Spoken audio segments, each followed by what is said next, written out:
Então, o índio, ele,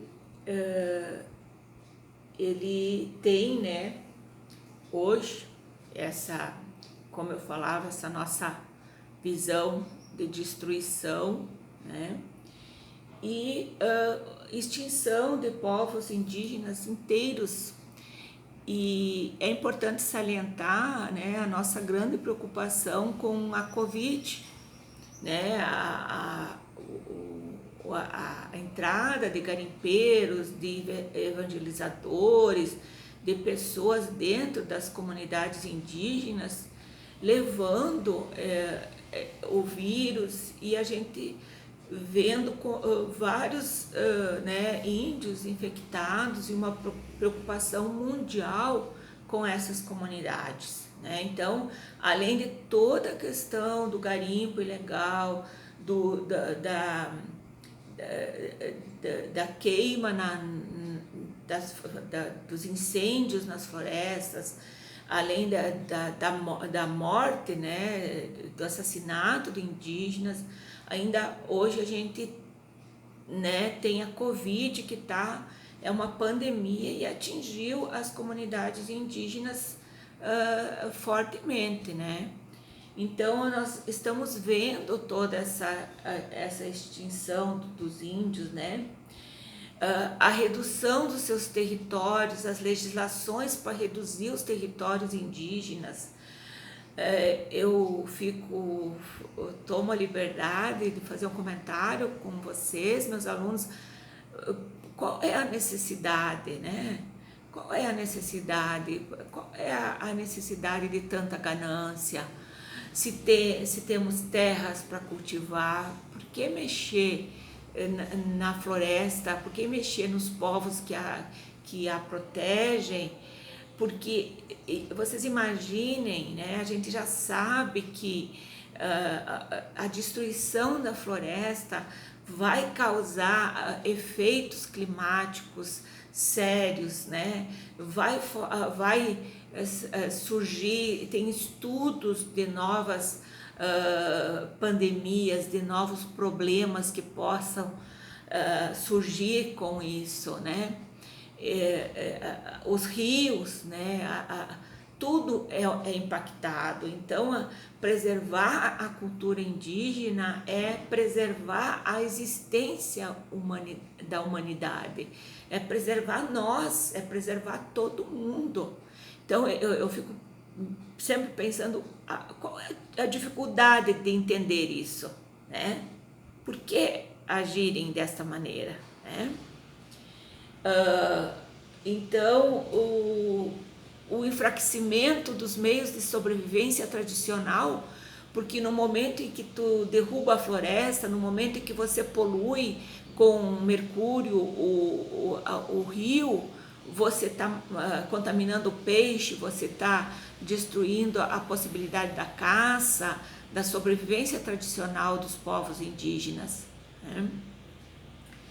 Também uma desvalorização imensa da identidade, né, e das etnias particulares dos povos indígenas.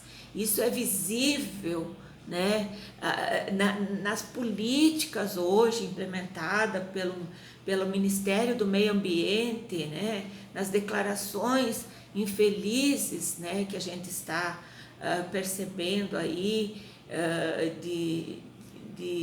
de ataque, né, sem precedente a essas populações, ao meio ambiente, ao meio de sobrevivência do indígena, né?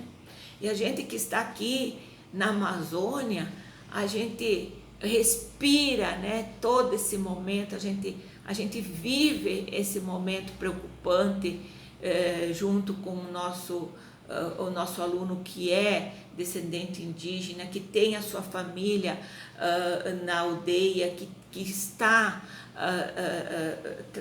estudando e tentando até ajudar na sobrevivência lá na aldeia, né? Então eu acho assim que é muito preocupante isso para nós, né? Essa desvalorização das identidades, né? E a imposição do modo capitalista de viver, né? Mostrar para eles, né, que o jeito, né, urbano, o jeito do branco, né, é o melhor jeito de viver, né? Quem disse isso, né? Quem diz isso? Quem fala isso? Por que falam isso? Né? Então aí a gente tem um aspecto muito sério, né? E como que eu posso classificar um índio? O índio é qualquer membro de uma comunidade indígena reconhecida como ela, como tal, né? Ele não é índio, ele não é mais índio, ele não sei o quê. Lá na aldeia tem antena parabólica, tem internet, o índio anda de celular, mas não quer dizer que ele deixou de ser índio, né? Certo? Isso aí faz parte desse processo tecnológico e até eles têm que ter, né? Diante de tanta invasão, de tanto ataque, né? Isso fica necessário, né? E o que é uma comunidade indígena, né? A comunidade indígena é toda a comunidade fundada em relação de parentesco, vizinhança entre esses membros, que mantém laços históricos e culturais com as organizações sociais indígenas pré-colombianas, tá? Aí você vai me dizer assim, mas o índio da Amazonas, né, o do Amazonas, ou o índio do Xingu, o índio lá do sul, não teve contato com civilizações pré-colombianas. Tiveram sim. Se nós observar como que foi a entrada e fizer a leitura, como que foi a entrada do indígena na Amazônia, ele pode ter entrado pela foz do rio, como ele pode ter vindo, né, via Peru, via Colômbia, entrando e se movimentando. Claro, né, gente, isso não é de um dia para o outro, mas esse movimento era comum na história indígena. Esse movimento é comum dele andar, dele se movimentar. Ele era nômade, ele tem esse aspecto do ir e do vir, né? Então, esses dois conceitos que nós temos, tá? O Brasil, segundo o IBGE, tem mais de 230 etnias, uma das maiores sociodiversidades do continente americano, tá? Mas o nosso indígena representa 1% da nossa população brasileira, né? Tá?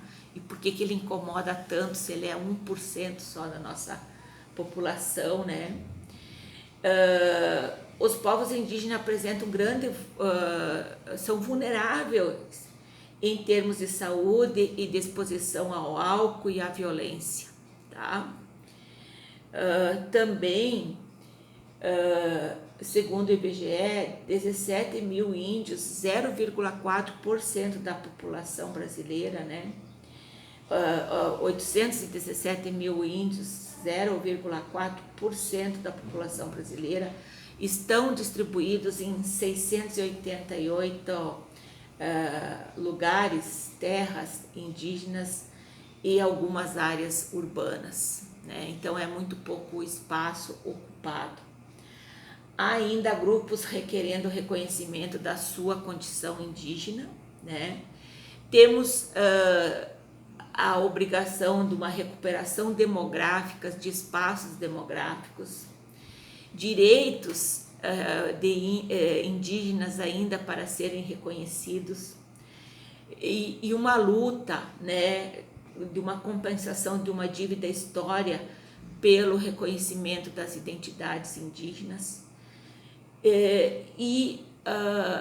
abolir ou acabar com qualquer conflito de interesses quanto à posse de terras e de uso dos recursos naturais. E ação política mediada, né, pela Constituição por organismos internacionais como a ONU, a OIT, a OEA, que preservam essa identidade indígena.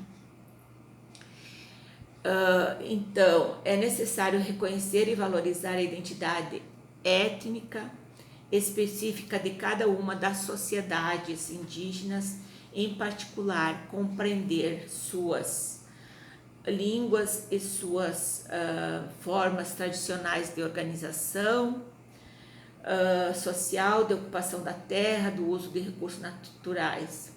Isso significa o respeito pelos direitos coletivos especiais de cada uma delas e a busca do convívio pacífico por meio de um intercâmbio cultural com diferentes etnias e povos, né, indígenas que constituem esse 1%, né, da nossa população, distribuída em 688 locais, povos, né?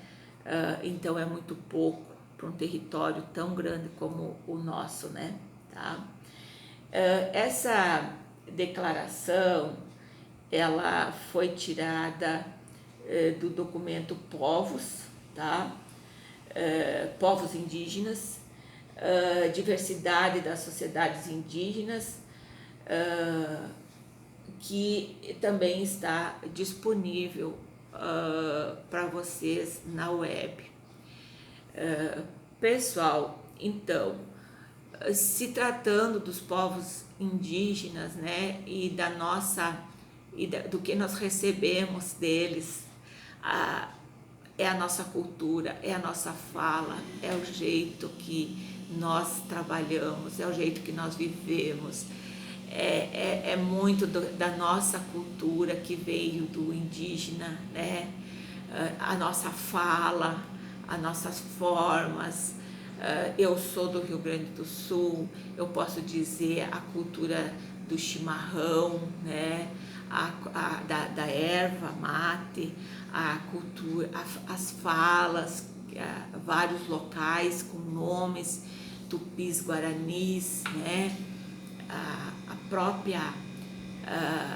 própria organização, a nossa alimentação, né? O milho, a batata, a mandioca ou a macaxeira, né? Então nós temos tantas coisas que vieram tanto da parte da cultura afro-brasileira como da parte da cultura indígena, que nós só temos que preservar, nós só temos que agradecer e combater todo e qualquer tipo de discriminação e de falta de acesso à educação, à cultura, à saúde e ainda mais nesse período desafiador que é o período nosso que nós estamos vivendo. Então essa proteção aos povos indígenas, essa proteção à cultura indígena, né? Fazer valer isso, trabalhar na escola, né? Trabalhar aqui, né? No Amazonas, mas não é daqui a pouco um professor que trabalha aqui no Amazonas pode ir trabalhar no Sul e encontrar a presença indígena lá. Então, quando a gente fala no indígena, é óbvio que a quantidade maior está presente no Amazonas, mas não deixa de estar presente nos outros estados brasileiros. E nós temos sim que preservar essa cultura no Brasil, porque isso faz nós ricos culturalmente, faz nós diferentes culturalmente, mas vai fazer nós melhores, seres humanos melhores, na medida em que nós respeitarmos essa diversidade cultural que nós temos no país. Então nós temos que respeitar essa diversidade cultural no país, tá? Deixo um abraço ao terminar essas essas duas pequenas reflexões que foram feitas sobre indígenas e negros, e a gente vai então discutir a legislação na próxima aula. Por enquanto, obrigada, espero que vocês gostem e aprofundem o nosso discurso.